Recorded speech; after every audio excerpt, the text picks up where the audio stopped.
Good morning, students. I am Dr. Meenakshi Gehlot, Associate Professor, Department of Zoology, SPC government college Ajmer. मेरा आज का topic centrosomes. मेरा ये topic MDS university Ajmer के BSc part first की second paper को cover करेगा। Introduction. Centrosome microtubular organising centre होता है और ये जो है सेंट्रोसोम दो परपेंडिकुलर सेंट्रियोल से मिलकर बना होता है, जिसमें से एक सेंट्रियोल को डॉटर सेंट्रियोल और दूसरे को मदर सेंट्रियोल के नाम से जाना जाता है। ये दोनों आपस में इंटरकनेक्टिंग फाइबर से जुड़े हुए होते हैं और इनके अंदर एक कॉम्प्लेक्स प्रोटीन होता है जो कि एडिशनल जो माइक्रोट्यूब्यूल्स हैं उसके फॉर्मेशन में हेल्प करते हैं। तो इस तरीके से हम कह सकते हैं कि ये एक इम्पॉर्टेंट स्ट्रक्चर है डिवीज़न के अंदर। एक अमॉर्फस पेरीसेंट्रियोलिक मैट्रिक्स होता है जो कि सेंट्रियोल को चारों तरफ से घेरे हुए रहता है और ये जो है वो न्यूक्लिएशन और साइटोप्लाज्मिक माइक्रोट्यूब्यूल्स को जोड़ने में हेल्प करते हैं। सेंट्रोसोम एनिमल सेल्स के अंदर बिल्कुल डीएनए की तरह होते हैं। जैसे डीएनए की साइकिल होती है उसी तरीके से सेंट्रोसोम भी है, उसके अंदर भी पर्टिकुलर उसी पैटर्न में डिवीजन होता है। सेल डिवीजन के दौरान एक जो सेंट्रोसोम होता है वो पेरेंट सेल से डॉटर सेल में ट्रांसफ़र हो जाता है और जैसे ही सेल प्रोलिफिकेट करती है सेंट्रोसोम वो भी डिवाइड होना शुरू हो जाता है। जैसे ही एस फेज में एंटर होता है, नया जो सेंट्रियोल बनता है वो माइटोटिक स्पिंडल को ऑर्गेनाइज करने का काम करता है। इंटरफेस के दौरान सेंट्रोसोम जो है वो एस्ट्रल रेस बनाने में हेल्प करता है। इसके साथ साथ इंट्रासेलुलर ट्रैफिकिंग में भी ये हेल्प करते हैं, सेल एडिशन और सेल पोलैरिटी में भी। पोस्ट माइटोटिक जो सेल होती है उसके अंदर सेंट्रोसोम के अंदर एक मैच्योर सेंट्रियोल होता है और एक इमैच्योर सेंट्रियोल होता है। मैच्योर सेंट्रियोल को हम मदर सेंट्रियोल के नाम से जानते हैं और इमैच्योर सेंट्रियोल को डॉटर सेंट्रियोल के नाम से जानते हैं। सेंट्रोसोम के अंदर जो साइकिल होती है वो उसके अंदर 4 फेजेस होते हैं और इन 4 फेजेस के अंदर इसके अंदर चेंजेस स्टार्ट होते हैं। जीवन फेज जिसमें कि सेंट्रियोल का डुप्लीकेशन होता है, पर्टिकुलर हर मोस्टली हर प्लांट जहाँ पर कि सेंट्रोसोम प्रेजेंट होते हैं, मैच्योर होते हैं, और ये वो माइटोटिक फेज जहाँ पर कि सेंट्रोसोम जो सेपरेशन होता है वो माइक्रोट्यूबुलर माइटोटिक फेज जहाँ पर प्रेजेंट होते हैं। क्रोमोसोम जो है ये माइक्रोट्यूब्यूल्स जो है ये माइक्रोट्यूबुलर ऑर्गेनाइजिंग जो सेंटर है जिसे कि MTOC के नाम से हम जानते हैं, वहाँ से ये इमर्ज होते हैं। इसके अलावा ये जो सेंट्रोसोम्स हैं ये बहुत ही इम्पॉर्टेंट है सेल डिवीज़न के अंदर। और इसके अलावा क्योंकि ये क्योंकि स्पिंडल फॉर्मेशन में भी काम कर रहे हैं, एस्ट्रल रेस के साथ भी इनका है और क्रोमोसोम के मूवमेंट में भी हेल्प कर रहे हैं, तो एक बहुत इम्पॉर्टेंट ऑर्गेनेल है सेल डिवीज़न के अंदर। और ये जो डिवीज़न का जो प्रोसेस है वो सेंट्रियोल जो है जो कि सेंट्रोसोम का एक पार्ट है उससे मीडिएटेड होते हैं। तो यहाँ पर आप देख सकते हैं ये है सेंट्रियोल और ये दोनों सेंट्रियोल मिलकर सेंट्रोसोम बनाते हैं। The structure of centrosome. Centrosome का जो स्ट्रक्चर होता है उसके अंदर सेंट्रियोल्स होते हैं और ये जो है वो माइक्रोट्यूब्यूल से मिलकर बने हुए होते हैं और जो माइटोटिक जो स्पिंडल है उसके फॉर्मेशन में ये हेल्प करते हैं। इंटरफेस के दौरान हम देखते हैं कि जो सेल होता है वो इतनी एक्टिव नहीं होते हैं, बहुत ज़्यादा एक्टिव नहीं होते हैं डिवाइड करने के लिए, लेकिन उसकी तैयारी शुरू हो गई होती है। तो वहाँ पर जो एक सेंट्रोसोम है उसके अंदर एक पेयर सेंट्रियोल प्रेजेंट होते हैं और हर सेंट्रियोल जो है उनके अंदर 9 जो है वो माइक्रोट्यूब्यूल प्रेजेंट होती हैं और ये जो होते हैं ट्रिपल्स होते हैं, सिलेंड्रिकल फॉर्म में प्रेजेंट होते हैं।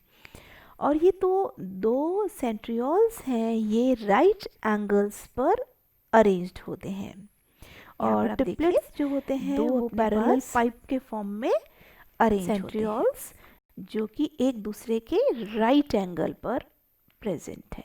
एक की पोजीशन ये है और दूसरी की पोजीशन ये है। तो इस तरीके से ये दोनों एक दूसरे के राइट एंगल में प्रेजेंट हैं और ये इसमें ट्रिपलेट के फॉर्म में इसके अंदर माइक्रोट्यूब्यूल्स प्रेजेंट है। ये देखिए ये ट्रिपलेट के फॉर्म में तीन तीन के बंडल हैं, इसके अंदर माइक्रोट्यूब्यूल के ट्रिपलेट्स हैं और ये टोटल 9 है। तो ये 9 पूरे सर्कल बना रहे हैं और एक जो है वो ट्रिपलेट है ऐसे माइक्रोट्यूब्यूल्स का। तो इस तरीके से 27 जो है टोटल हो जाएंगे।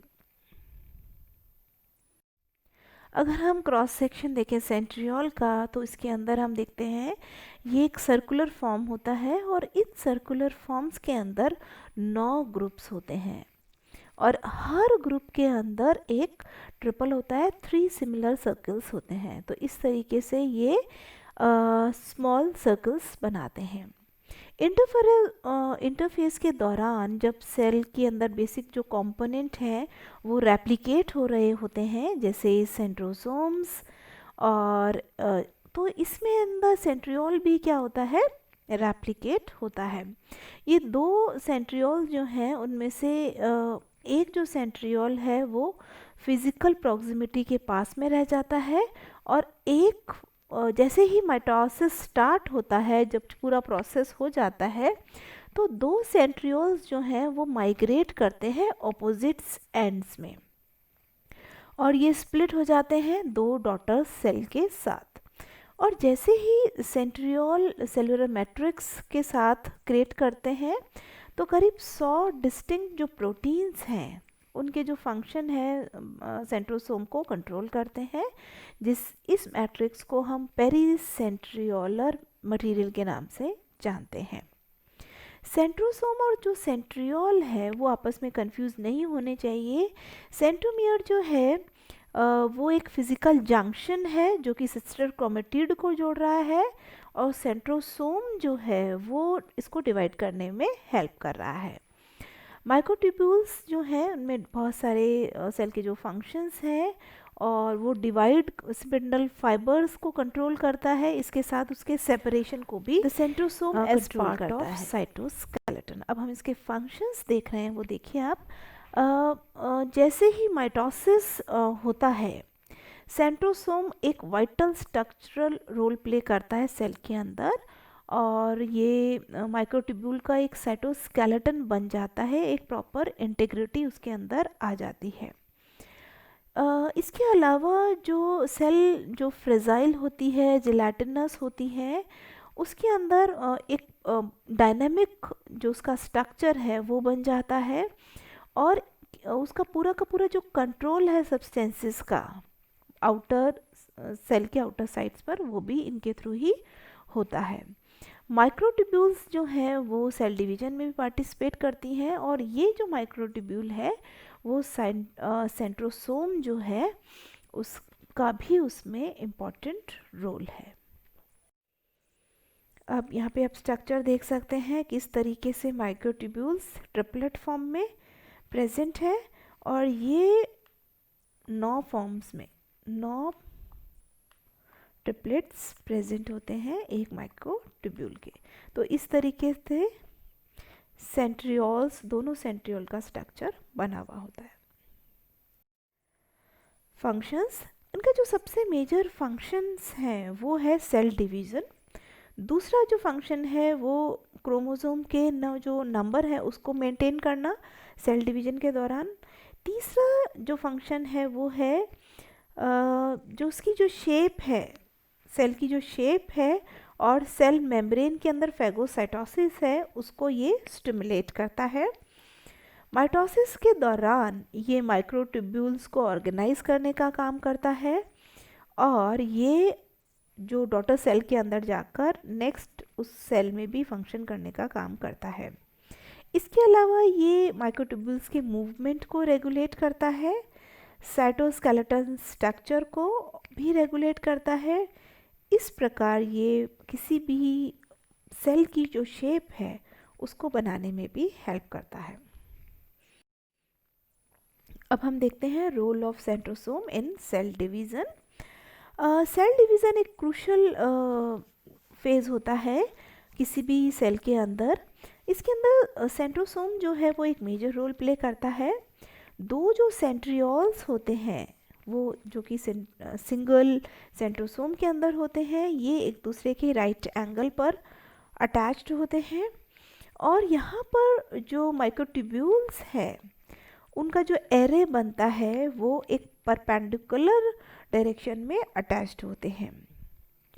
अब इनके अंदर हम देखें जो स्पिंडल फाइबर्स हैं जो कि माइटोसिस के दौरान बनते हैं, ये एक्सटेंड हो जाते हैं हर साइड पर पोल्स पर, और ये जो है इनका जो एक्सटेंशन होता है वो सेंट्रियोल तक होता है। तो इस तरीके से ये होल्ड करते हैं इन फाइबर्स को और डिवीजन में हेल्प करते हैं। यहाँ पर हम देख सकते हैं सेल साइकिल और किस तरीके से सेंट्रोसोम के अंदर चेंज हो रहा है। स्पिंडल फाइबर्स इन ऑपरेशन। अब देखिए कि जब सेल डिवीजन हो रहा है और ये मेटाफेज वाली स्टेज हमें दिखाई दे रही है, और यहाँ पर आप देखिए के फाइबर बन गया है और बीच में स्पिंडल फाइबर्स बन गए हैं। अब यहाँ ये जो स्पिंडल फाइबर्स हैं उनसे ये सेंट्रोसोम से ये अटैच हो जाते हैं।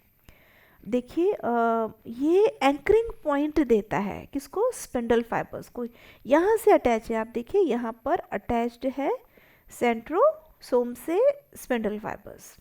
के फाइबर है, काइनेटोकोज हैं, और बीच वाले जो फाइबर्स हैं स्पिंडल फाइबर्स वो भी आपस में इसी से अटैच्ड है। तो ये एंकरिंग का काम कर रहा है। अब हम यहाँ पर देख सकते हैं एक टग ऑफ वॉर हो रहा है जिसमें से दोनों जो है वो पोल्स की तरफ स्पिंडल फाइबर्स जा रहे हैं। तो एक फोर्स क्रिएट हो रहा है पुशिंग, जो कि उसे एक तरफ पुश कर रहा है और एक तरफ पुलिंग हो रही है। तो ये सारा का सारा जो कंट्रोल है वो सेंट्रोसोम के द्वारा किया जा रहा है। Centriole replication. अब देखिए किस तरह से सेंट्रियोल जो है वो रेप्लिकेट होता है डिवीज़न के दौरान। सेंट्रोसोम जो है वो रेप्लिकेट हो जाते हैं इंटरफेस में, जो कि एस फेज के अंदर होता है। और इनके अंदर हम जैसे जैसे सेल साइकिल चलती है वैसे ही रेप्लिकेशन को कंट्रोल इसके द्वारा किया जाता है। और ये फुली कंजर्वेटिव नहीं होता, जैसे सेंट्रियोल्स जो हैं फुल्ली कंजर्वेटिव नहीं है। इसका मतलब है कि जो दोनों के दोनों टू जो डॉटर्स बनी हैं वो एक जैसी नहीं होती, बल्कि सेमी कंजर्वेटिव मैनर में होता है। एक पुरानी होती है और एक नई होती है।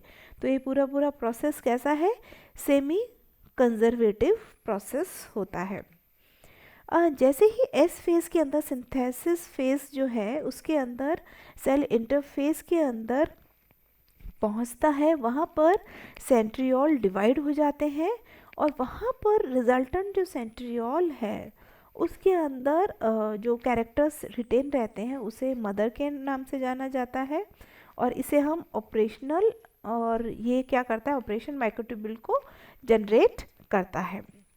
सेंट्रियोल जो है उसके अंदर स्टेम सेल जैसी प्रॉपर्टीज़ होती हैं और ये डॉटर सेल्स बनाती हैं, और डॉटर सेल्स जो होती हैं वो इनके अंदर जो नई सेल्स होती हैं वो जो अपनी जो नई सेल बनेगी डिवीज़न के दौरान उसमें मूव हो जाती हैं।